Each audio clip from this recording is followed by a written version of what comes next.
Okay, and we finally get to the model use exercises. These exercises have been designed to achieve a number of objectives at once.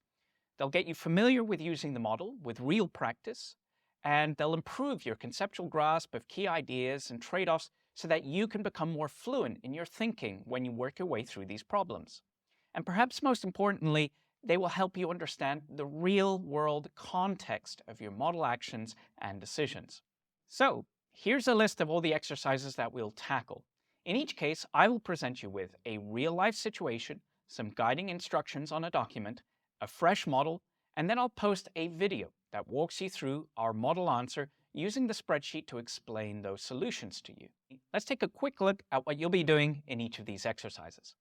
You'll begin by learning how to build out an entire offer from scratch, starting out with nothing. Now that may sound like a big task to start you off with, but this exercise is actually of foundational importance to help get you to understand how to prioritize the different aspects of the problem that you have at hand, both conceptually and in terms of practical calculation. For the next exercise, we'll look at a situation where a client has already attempted to create a tokenomic offer for themselves. Now, in my experience, many times these offers are badly crafted and unbalanced. Several changes need to be made in order to change the offer into something that's viable.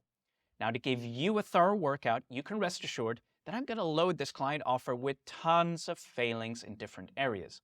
Again, this will be done to help you develop an understanding of which areas you need to prioritize first, and it will also show you how the look of the problem can change as you work your way through it. You'll see that some parts of the offer initially start out looking good and then get out of shape as you apply fixes to other areas, so then you'll see that you need to bring them back into line to get the final offer looking balanced and viable overall. The next exercise addresses a relatively common occurrence where a project has decided to tokenize later in its development, and some of the early equity investors now want representation on the token allocation table. This is a simple and straightforward to handle exercise, but worth covering explicitly to show you that just because equity investors are involved, it really isn't that scary a task. In the next exercise, we'll look at what we need to do when a project wishes to increase its fundraise. Typically, this will occur if the project learns that its earlier budgets were too conservative and more capital is needed, or if they are enjoying a lot of support and interest during their fundraise and they decide they want to capitalize on that demand to fundraise further. This exercise will be very important to help teach you that there are lots of ways that you can get to a desired end goal, but also understanding that they all have differing impacts on different stakeholders. So the solution that you choose in practice will typically hinge on specifics about your particular situation. To support all of that learning, we'll go through our answers, making sure that we cover alternative actions that we can take to raise those funds and explore their differing implications. In the next exercise, you'll be dealing with a situation where you discover that demand for your project just isn't as hot as you first expected, or perhaps some external market event has drastically changed the temperature and investors just aren't lining up at your door like they were a week ago. In these situations, there are adjustments that you can make to your offer to help it get over the line and reach your initial targeted fundraise. Now, in some ways, this exercise just reverses actions that we perform to increase our fundraise.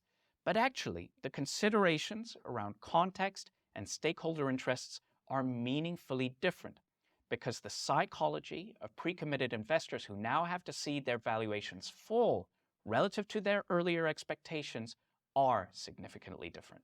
In the next exercise, we'll look at what we can do if the original fundraise objective was not met, but the team decides that what has been achieved is good enough and they decide to end the fundraise there. And in our final exercise, we'll take a look at some simple options for adjusting the initial market cap, either because the listing strategy shifted during the course of the raise or because negotiations with listing parties specifically make clear that updates or changes are needed. So I hope you agree that this makes up a pretty comprehensive set of real-life situations that you're going to be training yourself to handle, and along the way you'll be picking up intuition and understanding that will help you handle all kinds of other unexpected situations as well.